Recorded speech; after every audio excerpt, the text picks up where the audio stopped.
Welcome back, y'all. It's been a few weeks. I am happy to be here. I'm sorry I haven't reviewed Fast X yet, and I haven't reviewed Little Mermaid, which I have seen. I haven't seen Fast X, but I actually have seen Little Mermaid, so I will have both these reviews out for you. But today, we are talking about probably one of my most, not probably, definitely one of my most anticipated films of the year, and that is Spider-Man Across the Spiderverse, the sequel to Spider-Man Into the Spiderverse. Now, the first part, we're going to do this just like Guardians, guys, if you guys watched that video, because I'm not going to do two different videos, spoiler and non-spoiler.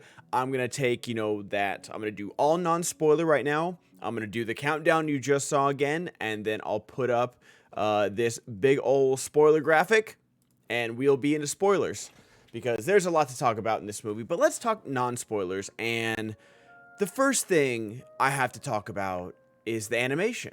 And that's what everyone, I feel like, is the first thing they're going to talk about, is the animation. Now, everything else is good in this movie. The voice work, the story, the plot line, the dramatics, the action, everything. But it all goes back to the animation. Now, the animation of Into the Spider-Verse was a big talking point, and obviously it won the Oscar for Best Animated Feature. And it was so different, it was so unique, and people didn't know what to do with it. And then, Puss in Boots: The Last Wish comes out, and everyone's like, oh, this is very Spider-Verse-y, I like it. And then this movie comes out, and I can't believe that it's been 5 years, but when I see it, I can tell that it's been 5 years, because I feel like, I think there's literally a Twitter thing that says, like, every frame a masterpiece or something, every frame a painting. That's what this refers to. It should only do Spider-Verse across, Spider-Man Across the Spider-Verse, because everything in this movie is just gorgeous. And I knew it was going to just, like, blow me out of the water when, like, the Columbia and Sony and everything was like, and I was like, oh, this is, like, extra glitchy. This is going a lot harder, and I don't want to give it, like, we know the general story of this movie of, like, oh, there's this big, there's a Spider-Verse team, and Miles isn't allowed to join, and they're going after him and stuff like that. That's kind of all we know. And it seems that Spider-Man 2099, who's voiced by Oscar Isaac, is kind of like the main antagonist of this, along with Jason Schwartzman, who plays the Spot. He's also in the trailers. And I just want to say, both of those antagonists are two of the best antagonistic enemies with origin stories in comic book movie history. And you don't think you'd get that in the second movie, which, yeah, Kingpin is Kingpin. We love Kingpin. He's a great villain, but he's very Spider-Man villain. Like, the Spot is something so different and explained so perfectly in such a short amount of time with, again, beautiful animation, that you're just like, wow, everything is coming together so perfectly. And going back to the animation of where we start this movie, there's so many points in this film that they're not trying to be realistic. They're not trying to, like, do anything but art. And I use art as a verb right there, where I'm trying not to do spoilers, but man, there are just so many scenes. And I just watched this movie again. I saw it last night at 11:45, woke up, opened at work, and then went straight back and saw it again. Because I was like, I need to, because there's so much to this movie. And I don't want to say it's a criticism, but this is a movie that you almost have to see twice, because not just like the Easter eggs and like the cameos, which there are plenty of, but just, like, there's so much happening on screen that you need to take in, that it's like, it's just kind of brushing by. It's like rushing, not brushing. It's rushing by you the first time you watch this. And so the second time, the movie does slow down a little bit for me. It did for me, where I'm just like, okay, I know all the big reveals. I know everything that's going to happen here. So let's just breathe this movie in. And that's what I did this second time, is really breathe it in. And I can't recommend that enough, that if you enjoyed this movie, go see it again. You know, AMC A-List, sponsor me. But just going off of that, everything that we go through with Miles, where, you know, he's been Spider-Man for a little bit now, he's gone through a growth spurt, he's really found his groove. You know, New York knows him, New York likes him.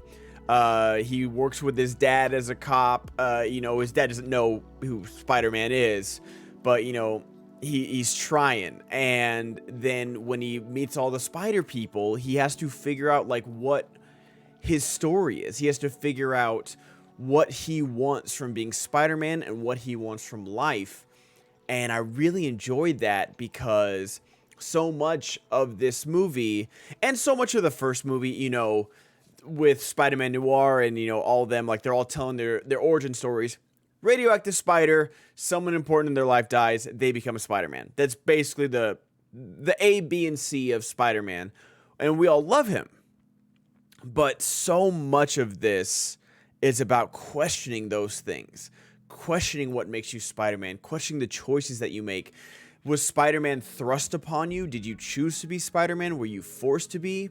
What makes you Spider-Man? What choices make you Spider-Man? And it goes so well. And this is the second chapter of a trilogy.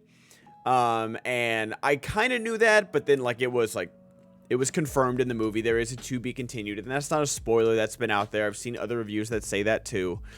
But this, I don't want to say it, because, like, it's recency bias, it's all that, but this is one of the best second chapters. This is up there. It's like maybe like a 1A to like Two Towers and Empire Strikes Back, but it's a 1A. And I'm saying a 1A or possibly a 2 just because I just watched it and I don't want to, like, just go that hard. But I did like this one just as much, if not more, than the first Spider-Verse movie. Everything is handled so well, with care and love and appreciation for the history of Spider-Man in every single medium, in every single form, in every single iteration and comic book issue.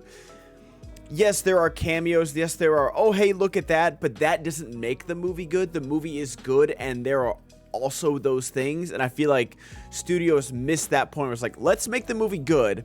And then on top of that, we can have these fun things in there that make the movie better. That, you know, like, people could be like, oh, did you know this, that? Did you see that Spider-Man in the background? That's so-and-so. That's this and this.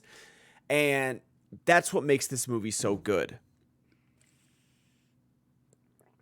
It's hard to talk, like, too much into detail without going into spoilers, because, like, I feel like this is one of those movies where the second trailer gives a little bit of the plot, and that's what I gave, you know, like, 2099 is after him. Oscar Isaac is after him.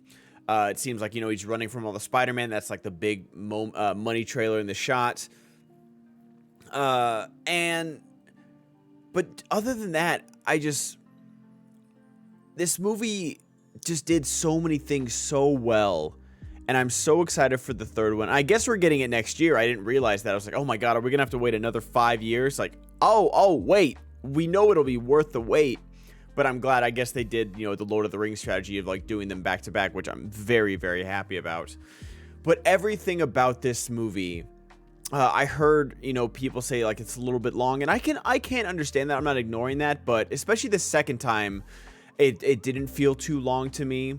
It's like one of those movies where it's like the Batman. It's like, did the Batman need to be 3 hours? Probably not. But I can't pick out what I would take out of the Batman to make it 2.5 hours.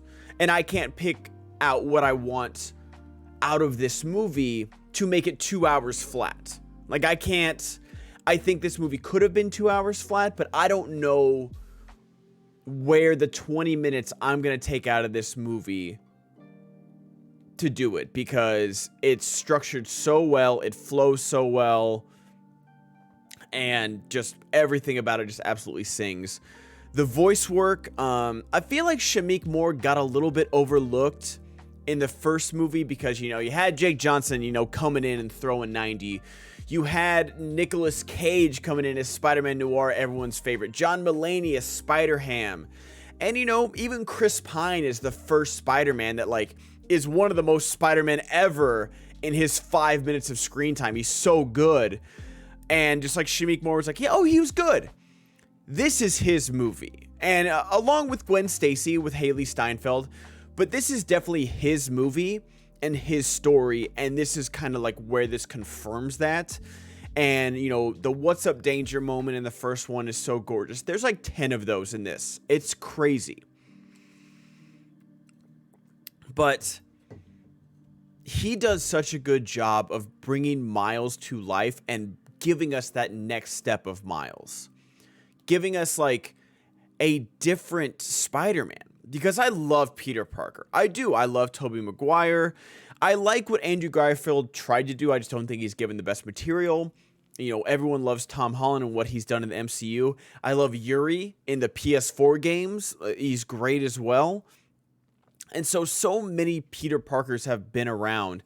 And there haven't... The only two Miles Morales I can think of is this Miles Morales and PS4 Miles Morales. And I like both of them, but Shamik Moore, and I'm really excited for Spider-Man 2 on PS5, but just Shamik Moore really coming into his own in this movie and truly telling us how it is. Like, he grows up, like I know we say you gotta grow up, but he grows up in front of our eyes. And I absolutely loved it. I want to go into more, but let's do spoilers now, guys, because this is obviously like a huge recommend for me. And I definitely see it on the biggest, loudest screen you can. See it in Dolby, see it in IMAX, however you guys can. But let's get into spoilers, guys. Here's the countdown. Let's do it. I'll be right back.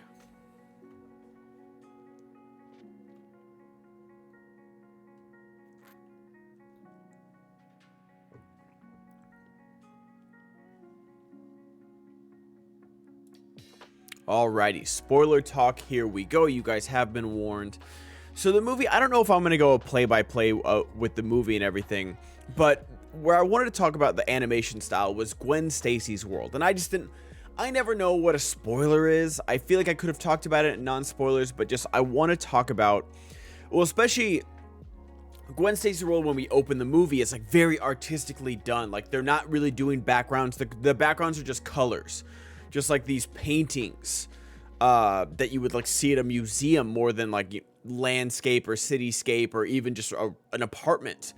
And definitely in her origin story, you see that, and her origin story is so good. And, we saw a little bit of it in Into the Spiderverse, and now we like get it fully fleshed out and how her dad is like leading the manhunt for her, and she wants to tell him but can't. And then, especially after everything goes down and she gets, I'm skipping ahead, but just like I just want to talk about the artwork where she gets, excommunicated from the Spider League, and she goes back to her dad after he knows she's Spider-Woman. Their conversation, watching it again today, it's just they abandon everything. They're just like, we're just going to give you colors and emotion in this scene. We don't care if you think you're in an apartment building right now. We don't care. We want you to feel feelings in this scene, and we're going to do whatever we can to do that. And I couldn't respect them more for that decision. I absolutely loved it. Absolutely, just wanted to live in it because it was so good, especially the second time around. It was so good. But catching up with Miles, he meets the Spot, and the Spot is a really well fleshed out villain, played by Jason Schwartzman. Turns out that he was an Alchemax. He was the guy that got hit by Miles with the bagel. And he was at ground zero when the collider exploded and got all these basically dimension spots on him.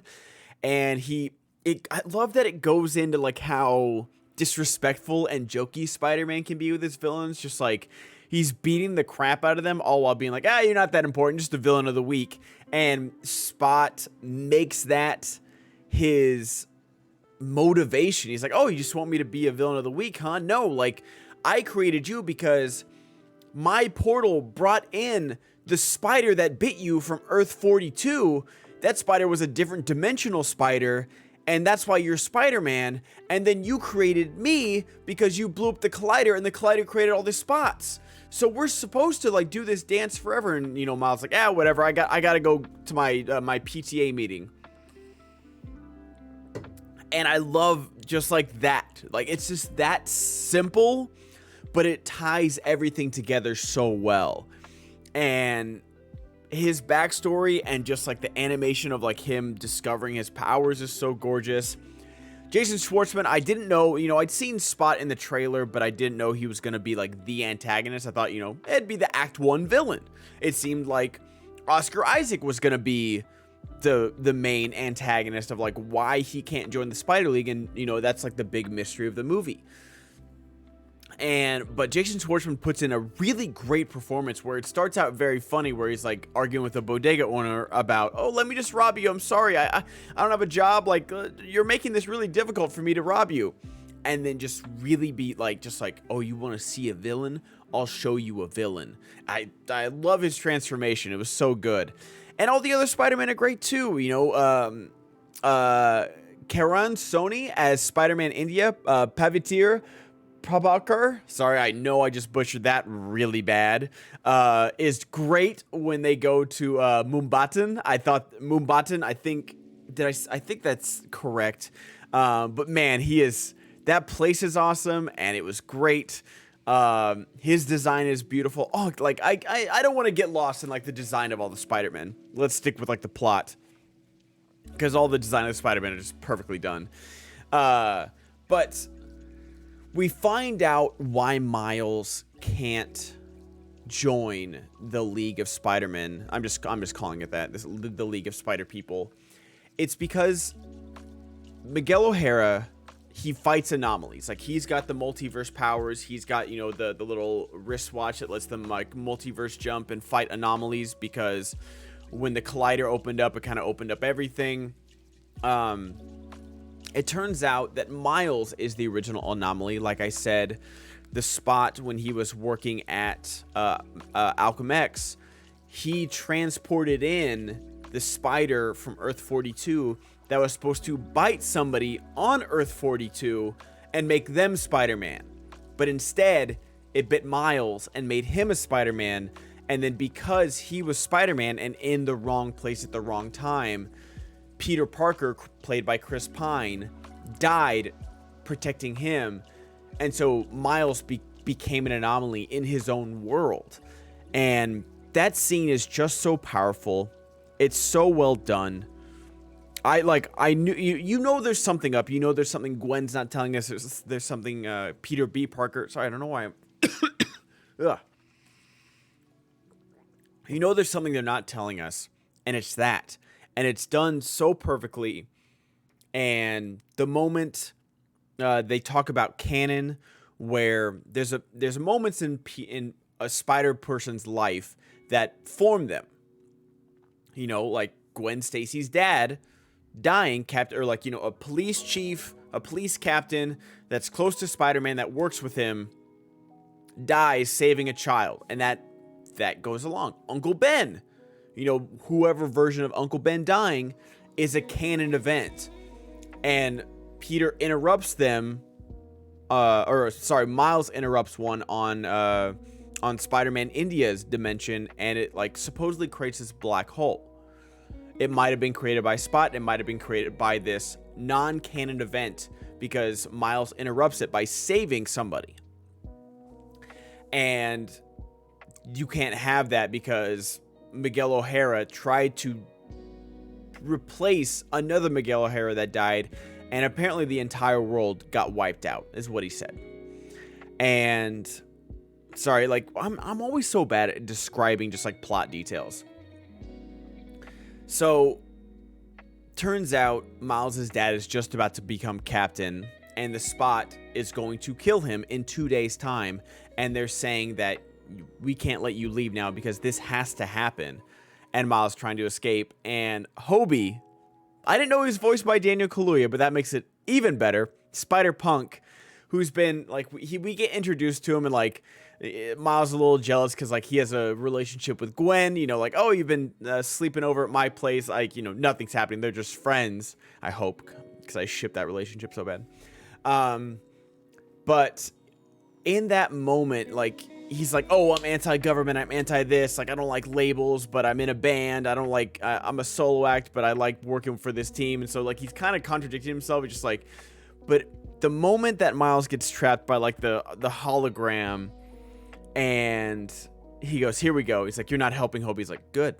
And then he tells Miles, he's like, because Miles has like his little electricity powers, and he goes, it's in the palms, not the fingertips. And he like helps him escape. And I'm just like, that's some anarchist stuff right there. I love it. But that whole chase scene is so thrilling. It's so intense. There's a Spider-Man T-Rex or T-Rex Spider-Man. Oh, it's so good. I don't want to go into all the cameos. There's some really cool ones. But the T-Rex Spider-Man, like I saw it again today, I was like, oh yeah, I kind of forgot about T-Rex Spider-Man. That's great. But the reveal that both Gwen and Peter B. Parker knew about this and that's why they hadn't come to visit Miles, because he's an anomaly and can like mess everything up. Like, it hurt me so bad, because this movie does such a good job of like, Gwen misses Miles, Miles missed Gwen, and it's like, one, because I think they kind of like each other. I definitely know Miles likes Gwen. I think Gwen likes Miles too. But also just because you can't tell anybody you're Spider-Man. You can't do that. And so they just miss talking to each other about being Spider-Man. And like the responsibility and the dual life that they both lead. And it hurt worse than I thought it would. Oscar Isaac gives a great performance as Miguel O'Hara. He does so good. He's so just intense, and that's the word I always associate Oscar Isaac with, is just intense. Ever since I remember seeing Robin Hood the first time, I was like, oh, this guy's kind of intense. And then you see Ex Machina, and you're like, oh my god, I would never want to be in a room with this person. But everything about this movie works so well. And then the final twist of this, like, I'm not gonna go too far in. Like, there's so much I could go beat by beat, and we'll be here for an hour, but I'll try and end soon. I know we're already at 23 minutes. The final twist, when Miles escapes all the Spider-Men, and then he gets sent back home in the send back home machine, or take me back home machine, whatever it's called, and it reads your DNA and sends you back to your universe, but turns out it read Earth 42 DNA within him because of the spider, and sent him back to the wrong universe. And in that universe, his father is dead, Uncle Aaron is still around, and Miles himself has become the Prowler, and looks like New York is legitimately on fire because Miles got bit by the spider that should have bit someone in that Earth. So there's no Spider-Man, there's no heroes helping New York out and keeping it from the brink of destruction, which apparently looks very much like. And so that's where we end the movie. Miles is kidnapped by himself as the Prowler, and Gwen assembles a team full of Spider-Man Noir, Spider-Ham, Penny Parker, Hobie, Peter B. Parker, and it's Amanda Stenberg, I saw that, Margot Mess, Spider-Bite. So they've got quite the team coming to save Miles. Meanwhile, Issa Rae, who voiced Jessica Drew, the Spider-Woman, who's on the motorcycle, and Oscar Isaac, Miguel O'Hara are out to... I don't know if they're going to fight Spot, or they're more interested in capturing Miles. I'm not sure which one is on their radar more right now, but hopefully they're going to at least try and fight Spot, because they're still on Miles' actual Earth, while Miles is on Earth 42. I can't remember what number Miles' Earth is. There's a lot of information coming at you in this movie. But that's my spoilers, guys. That's my ramblings. I think this is my longest video yet since I've been back. So I hope you guys enjoy it. What a movie. I've seen it twice in 24 hours. I think that might be it for a little bit. Maybe if some friends want to see it, I'll go see it again, because it's so good. It's just so good. So hopefully you have seen it, and, leave a comment below what you guys have seen, and what you thought. Put some spoiler warnings there. you know, give it a week or so. But yeah, just put some spoiler warnings. But yeah, thank you guys so much for watching. I really appreciate it. Thank you to my patrons who are seeing this early. Have a good night, guys.